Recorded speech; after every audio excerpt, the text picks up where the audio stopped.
KTAR, Eyes on Parenting. Kids these days, am I doing enough? Am I doing too much? This is KTAR's Eyes on Parenting. I'm Corbin Carson. Today I'm joined by Dr. Druick. Why don't you introduce yourself? Hi, I'm Rupali Druick. I am the director of the Sleep Disorders Clinic at Phoenix Children's Hospital. And sleep is what we wanted to talk today about, but for little kids, how is it important? I know kids never really want to go to sleep. How can that affect their daily life? Little kids definitely resist bedtime, and it's always a common struggle, I think, for parents to get their children to go to sleep. If they're not sleeping adequate hours, it can cause a lot of behavioral concerns for little kids. So it can cause symptoms of ADHD. So you'll have a child who is cranky and may have some symptoms of hyperactivity.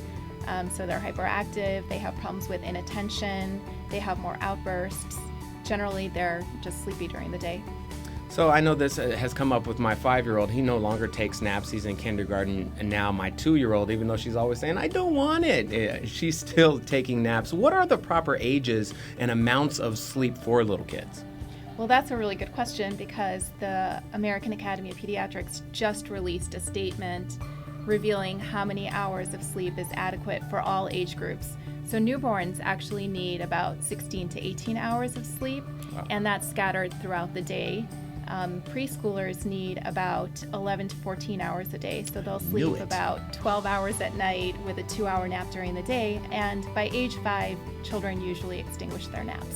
All right, well, I also know with my 5 and 2-year-old, one doesn't want to go to sleep, as I've mentioned, ever. What are some tips that can help parents who are struggling with a kid that just acts like, the world is coming to an end when it's bedtime every night?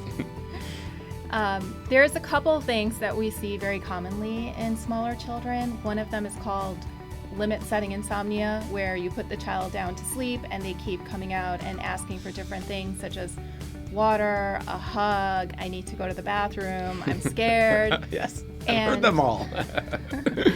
So it's really important, to instill some discipline, and we usually reinforce the importance of positive and negative feedback. So giving them rewards for positive behavior, such as staying in their bed, and negative reinforcement, taking privileges away. I know that's a big deal for us because routine is essential in our house. How important is routine for sleep for little kids? Routine is important, I think, for all age groups, especially for little kids. Little kids just need a regular schedule and a set of rules, so I think going to sleep and waking up at the same time, and also having a good, relaxing bedtime routine, including taking a nap, brushing teeth, and reading a story. Awesome. There you have it. This has been KTAR's Eyes on Parenting. I'm Corbin Carson, father of 4, 1 in college, 1 in high school, 1 in kindergarten, and 1 in diapers. Chances are I'm facing a question you're facing. If so, hit me up on Twitter. We can use your subject on our next show. I'd like to thank Dr. Druick for joining us. We'll see you next time, folks.